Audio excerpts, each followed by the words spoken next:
Pensa no ídolo do esporte. O que vem na sua cabeça? Títulos, recordes, vitórias, certo? Mas e se eu dissesse que uma das maiores lendas da história do automobilismo quebrou completamente essa regra? Hoje, a gente vai entender a história de um piloto que foi definido por algo muito mais visceral. O nome dele é Gilles Villeneuve. Ok, vamos lá. Para a gente sacar quem foi o Gilles, primeiro a gente tem que entender tudo que ele não era. Ele não tinha aquela precisão de videogame, sabe? Aquela perfeição cirúrgica de outros campeões.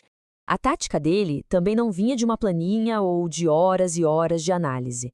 Era puro instinto, pura reação ali no calor do momento.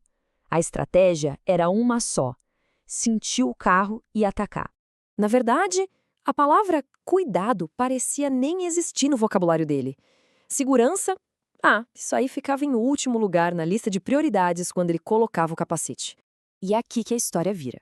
Porque a genialidade do Villeneuve não estava na perfeição, mas sim na paixão. Ele não corria para somar pontos e garantir o contrato do ano seguinte. Ele corria porque ele precisava correr. Era vital para ele. Beleza, mas um piloto desse jeito não nasce do nada, né? De onde saiu esse estilo completamente maluco e, ao mesmo tempo, genial? Para entender, a gente tem que voltar no tempo para um lugar bem diferente. E esquece o glamour de Mônaco ou a tradição da Itália.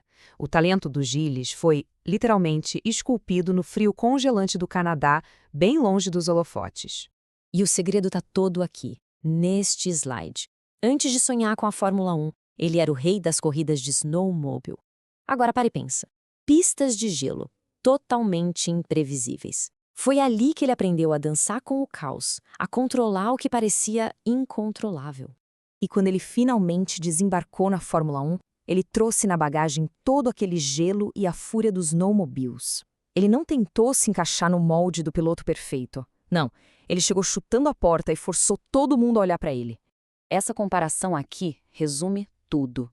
Enquanto os outros pilotos buscavam a volta limpa, no limite da pista, o Gilles ia além. Ele não só parecia rápido, ele parecia um desastre prestes a acontecer, só que o desastre nunca vinha. Era o mais puro controle disfarçado de caos absoluto. Era o tipo de piloto que fazia o público prender a respiração. O carro saía de lado, o volante virado para o lado contrário da curva e ele saía acelerando. Ele inventava ultrapassagens onde fisicamente não cabia um carro. Não era só pilotagem, era uma performance, era quase uma arte em movimento. Claro que um cara assim não ia passar batido, e uma pessoa muito específica, talvez a mais importante de todas, viu algo nele que mais ninguém enxergou. E essa conexão o levaria para a equipe mais lendária do grid. Ninguém menos que o próprio Enzo Ferrari. O comendatore não quis saber do currículo dele. Ele olhou nos olhos do Gilles e viu a mesma chama, a mesma obsessão febril por velocidade que ele mesmo tinha. Viu um reflexo de si. E este é o ponto-chave para entender a história toda. A Ferrari não contratou o Gilles para ser um campeão de estatísticas. Ele foi contratado para ser a alma da equipe na pista, para ser a personificação da coragem e da paixão que a marca sempre quis representar. E é aqui que a gente chega no grande paradoxo da carreira dele, talvez um dos maiores da história do esporte. Como pode um piloto que nunca, jamais foi campeão do mundo ser um dos maiores ídolos que já existiram? A pergunta está na tela. E a resposta diz muito sobre o que a gente realmente busca no esporte. No fundo, não são só os números que nos conectam a um ídolo. A resposta está aqui. O amor vinha da entrega total. A torcida sabia que, com o Gilles na pista, cada segundo seria no limite do limite. Vinha das batalhas épicas que entraram para a história, da lealdade quase cega à Ferrari e, principalmente, daquela sensação de que ele pilotava cada volta como se fosse, de fato, a última da sua vida. Então, o que ficou de tudo isso? Décadas depois, qual é o verdadeiro legado que Gilles Villeneuve deixou para nós? Ele era emoção pura num esporte que ficava cada vez mais frio e tecnológico.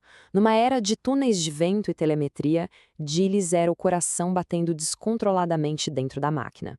Ele era a prova de que a paixão ainda era o combustível principal. E talvez essa seja a maior lição dele. Enquanto todo mundo planejava o campeonato, o futuro, ele vivia o agora, de forma absoluta. O que importava não era o troféu no fim do ano, era esta volta, esta curva, este momento.